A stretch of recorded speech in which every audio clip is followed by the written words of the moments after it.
Hello, bachcho. Today we are going to study the location of root, one of the most important topic from JEE perspective of quadratic equation. Okay, so what kind of problems we actually solve in this particular topic? So they might ask, let's suppose there is a quadratic equation tx square plus tx plus 5 equal to 0. So they'll be asking us that for what value of t this quadratic equation both roots are less than some particular number 5 or greater than 5, or for what value of k that particular number 5 lies between the root of this quadratic equation, right? So there are different scenarios. Okay, so we will talk one by one. So first case is case number 1, right? When both roots, and before that let's talk about for which equation we are talking about here. Okay, so let's suppose a quadratic expression which is fx is equals to ax square plus bx plus c. Okay, and obviously for quadratic expression a should not be equal to 0 and a b c are real constant. Okay, and so we need to talk about equation, right? So ax square plus bx plus c is equal to 0. So this is the standard quadratic equation. And it is a quadratic equation. That means it has two roots. Let's suppose alpha and beta are the roots. And few things which we already uh, learned in previous lectures, that vertex of this quadratic equations are minus b by 2a comma minus d by 4a, right? Because I'll be using this thing in upcoming scenarios or cases. Okay, so we should know this. So first case is both roots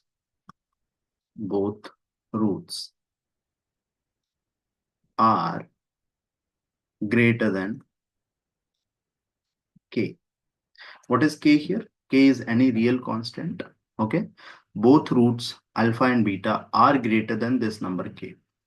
And one more thing, here alpha and beta are real roots. Okay, so in this scenario, we will be talking about the real root of the quadratic equation. Okay, now, so I'll be explaining this by graphical method. So for the graph of quadratic equation, we need the sign of a. So if a is greater than 0 or a is less than 0. If a is greater than 0, so the graph of quadratic equation will be upward opening parabola, right? This can be something like this, repeated roots, or this can be something like this. Okay. Now you may ask, sir, you have not drawn the third one. Which one? Sir, this one. But again, I told you both the roots are real. If both the roots are real, that means d is greater than or equal to 0, right? So first condition is this only.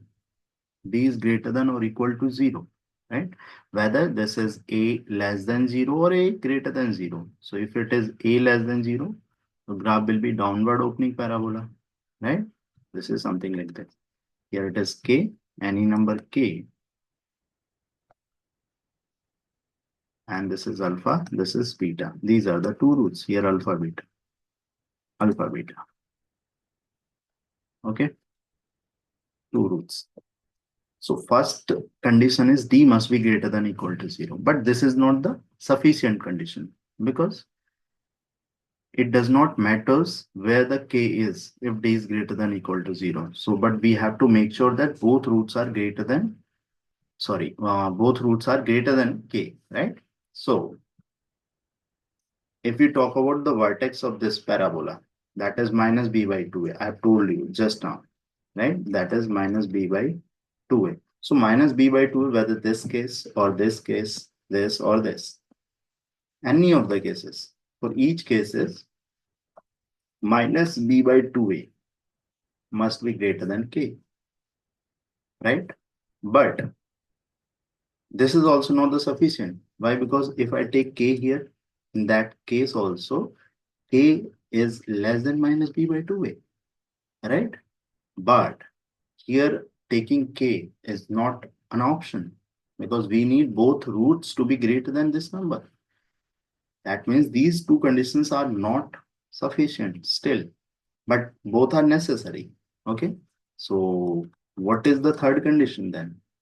So if you talk about f of k, that means the value of this expression, quadratic expression at x is equals to k, right? What was our fx? Fx was ax square plus bx plus c. So how do we calculate f of k? Just putting x in place of putting k in place of x, right? So we get f of x, f of k, and that is positive. And if you take a here, a is also positive. In this particular case, f of k is negative, f of k is negative, and a is also negative. So if we multiply both of them, a into f of k, this is actually positive for both the cases, right? So these three are the sufficient condition.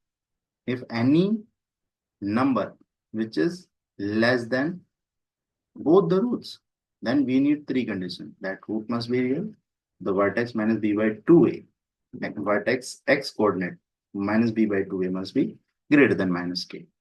And similarly, second case, if both roots are less than number k, second case is when both roots are less than k. If both roots are less than k, same kind of scenario, a is greater than 0 again, a is less than 0, right? So if a is greater than 0, again we have to why 2? Because b is greater than 0. Why? Because roots are real. Okay, so this can be something like this, or it can be something like this.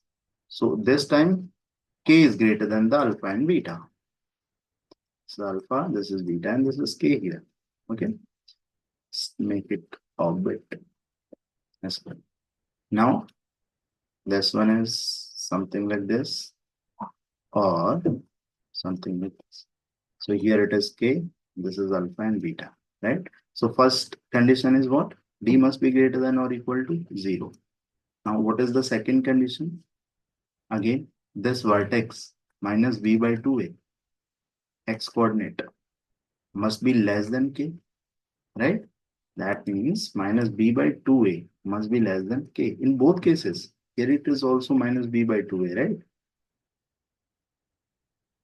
This is also minus b by 2 x coordinate. So that must be less than k. But again, this not gives us the surety that k is outside of it or between the roots, right? For that, we need the third condition. What is that? A into f of k. This time f of k is positive and a is also positive. That means product of a into f of k is positive. Here, f of k negative and a is also negative. That means a into f of k is greater than 0 this time also. So there is only one difference among these two cases. What is the first one? Only one difference. That is minus b by 2a. Here it is greater than k and here it is less than k. Okay. Now, first one, k is less than both the roots. Now k is greater than both the roots. Now, third case might be k lies between the roots, right? So they can frame it something like this. Third case. What is that third case? One root is greater than k, and another root is less than k. That means if here it is alpha, here it is beta. One root is greater than k. That means beta. If k is over here, k is greater than alpha but less than beta. That means this k lies between the roots. K lies between the roots. So do we need d greater than or equal to 0? No. Why? Because roots are already there. Then only k will appear between them, no? So we do not require d greater than equal to 0. If question is saying the k lies between the roots, that means roots already present. Roots are real already. So we do not to apply d greater than equal to 0. Right? What about minus b by 2a? Let's suppose if a is greater than 0. This can be the scenario or something like this. Okay. Here it is k. And this is alpha and this is beta. So minus b by 2a is here. Minus d by 4. So we are talking about x coordinate here. So is it necessary that k have to be at the middle? No. K can be here, can be here, can be here. So minus b by 2a does not make any difference. Okay. Because if k is here, minus b by 2 is greater. If k is here, then minus b by 2 is lesser. That means that also not works. First condition not required. Second condition does not give any significant idea, right? But if we talk about this one, a into f of k, here a is positive and here a is negative. So a is positive, but f of k is negative. So product of them, a into f of k, that is less than 0. What about here? A less than 0, but f of k is positive. But still, a into f of k, product of them is negative. So this is the only condition. This is the sufficient condition to solve this kind of problems. Okay, let me take your question. What is that question? If equation, let's suppose a minus 5 x square plus 7a minus 8 plus 8 into x plus 3a minus 4 equal to 0 have roots of opposite sign. Okay. Now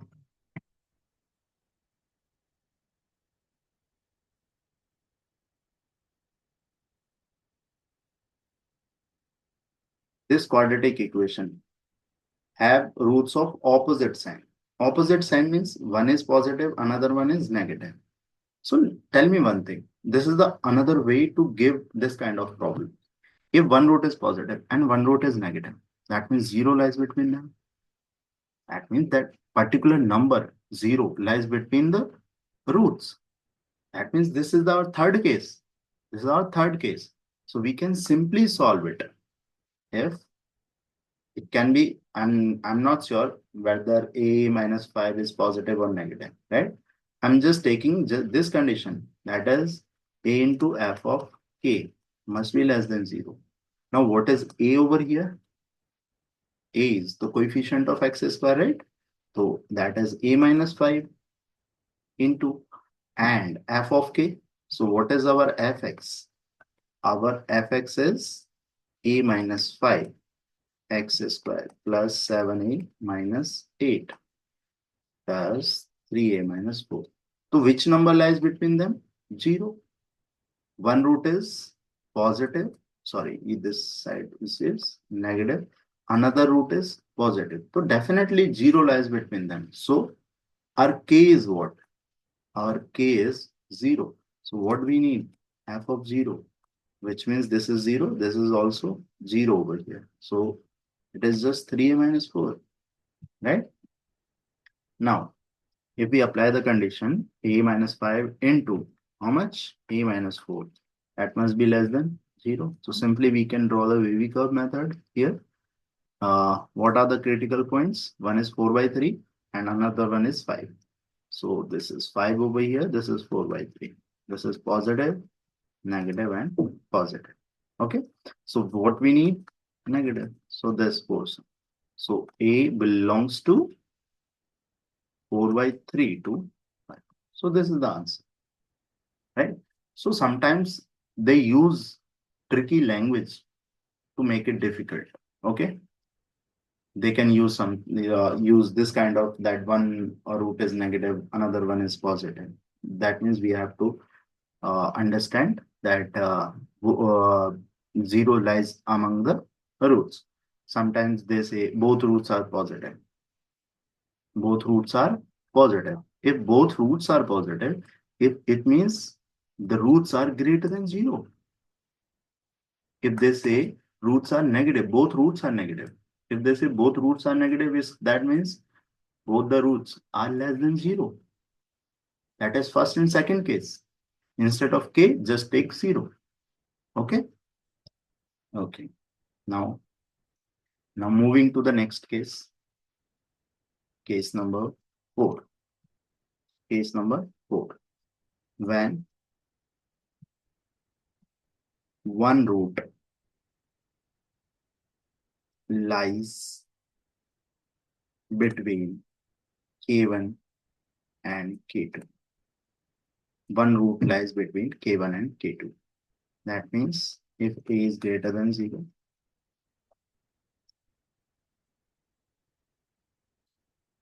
this is k1 and this is k2. Only one root. Only one root lies between k1 and k2, not both. That means roots already there. Then only see if one root lies between them, that means it has to be there to be appear in this interval k1 to k2. All right. That means d is already greater than equal to 0. We don't need to apply that condition, right? And minus b by 2a, we cannot make any we cannot have any significant result from there because minus b by 2 is here, right? So it can be k2 can be here or k2 can be here. In both cases, one root lies between these two numbers, right? So from there also we don't get any significant result. But one thing, if you look at this, f of k1 is positive, f of k2 is negative. If we take a less than 0, that means something like this. This is k1 and this is k2. F of k2 is positive, f of k1 is negative. Then, but the product in both cases are negative. That means for this case, what is the condition? F of k1 into f of k2. That must be negative because one of them is positive and one of them is negative for sure. Okay, so this is the necessary and sufficient condition. Okay, now coming to the next case, case number 5. When both roots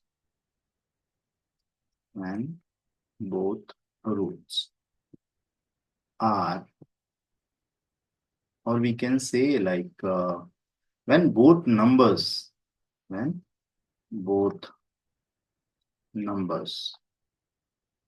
lies between roots. That means there are two numbers and both of them lies between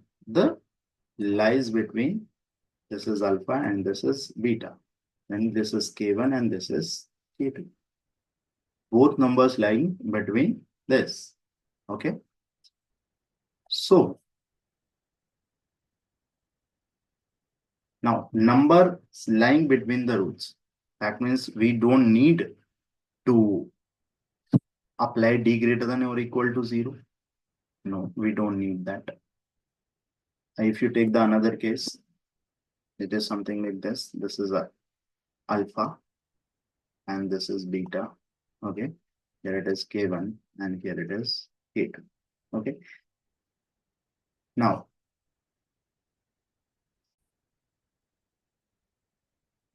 okay. So That's K1 and K2. So this is something like when a number K lies between two roots, right? So what was the condition? A into f of K. So we can apply the same condition over here, no? But we have two numbers here, no problem.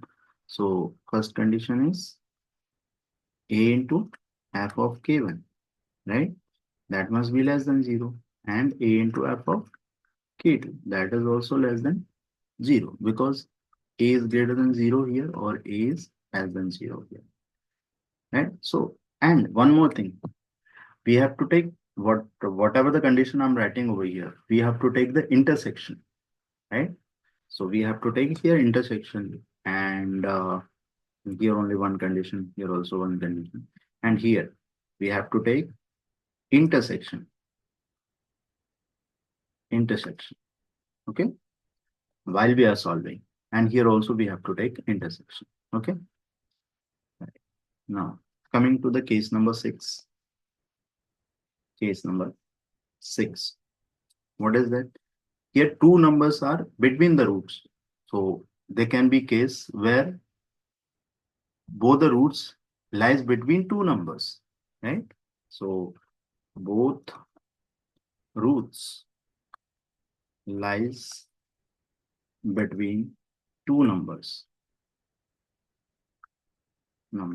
K1, K2, okay. Now so let's suppose here this is alpha and this is beta, okay.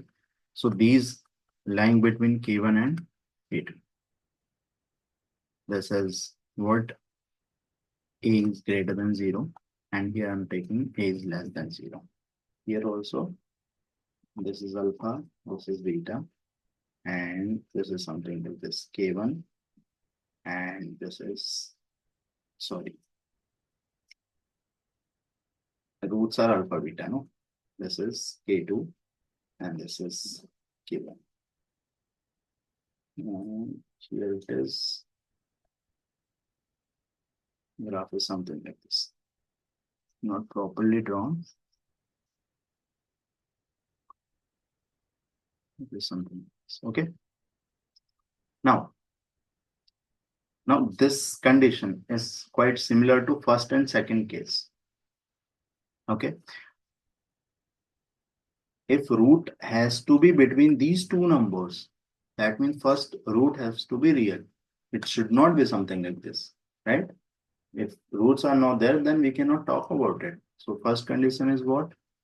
D must be greater than or equal to 0. This is our first condition. Second condition, again, this here minus b by 2a. This has to be in between K1 and K2.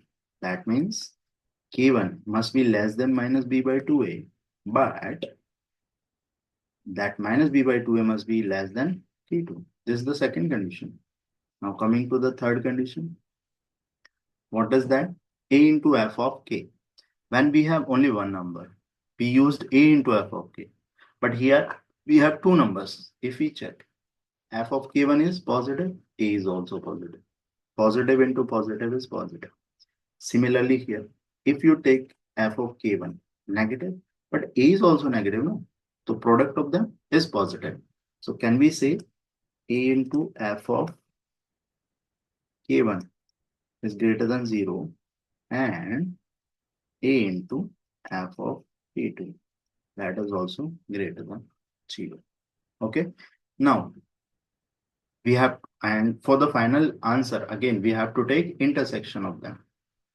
Common solution, right? We need intersection of all four cases.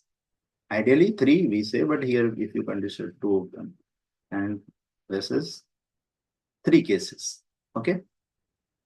So these are the majorly 6 cases we have deal with. I'll solve one question here. Let's take a question. What is that question? If alpha is a real root of quadratic equation, quadratic equation ax square plus bx plus c बराबर 0 and beta is root of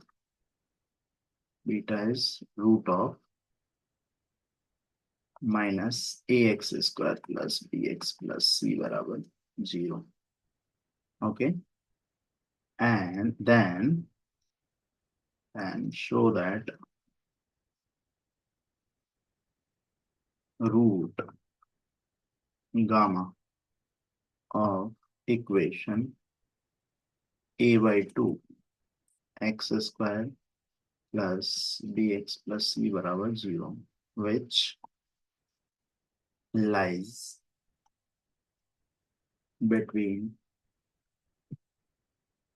alpha and beta.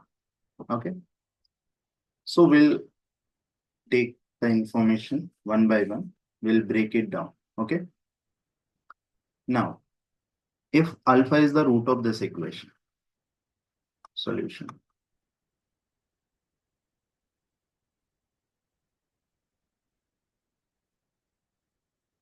If alpha is the root of this equation, no? Which equation? Ax square. That means alpha will satisfy the equation. That means a alpha square plus b alpha plus c barabar 0. So this is equation 1. And they said beta is the root of this equation. That means minus ka a beta square plus b beta plus c equals to 0. Now they are asking like this gamma is root of this, but this gamma lies between alpha and beta for this quadratic equation. That means which case it is? This gamma, the gamma lying between alpha and beta. Okay, so what is our fx over here? Our fx is a by 2 x square plus bx plus c. Okay, so if a number lying between this, right, this gamma is root, no? Alpha beta is not the root for the third equation. This is a by 2 x square plus bx plus c barabar 0. So here it is alpha and this is beta and here it is gamma. Okay, so this gamma lying between these two numbers. Okay, that means simply f of alpha into f of beta must be less than 0. If we have proved this, that f of alpha into f of beta is less than 0, then we can say this gamma lying between alpha and beta. Okay, now if we calculate f of alpha, right, and f of beta.